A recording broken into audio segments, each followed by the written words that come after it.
ஐயையோ, hair care, nail care, என்னென்ன care, to, என்னென்னமோ இருக்க கேர். இப்போது உலகத்தில் ரொம்ப பெரிய பிஸ்னஸ் என்ன தெரியுமா? இந்த பியூட்டி பார்லர் தான். அதுக்கு சம்மந்தப்பட்ட அந்த காஸ்மெட்டிக்ஸ் தான். உலகம் மொத்தம் ஜென்ஸ் ஆகுது, லேடிஸ் ஆகுது.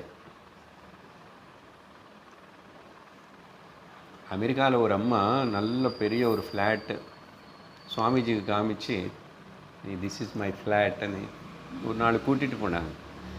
Swamiji, you know that how I earned the money and constructed this flat by cutting the eyebrows. நினச்சி பாருங்க. அப்போ ஒரு வாட்டி அப்படி உள்ளே போயிட்டு வந்து எனக்கு தெரியாது எவ்வளோன்னு, அப்படி எல்லாம் ஆகும். 1000, 500, 1500.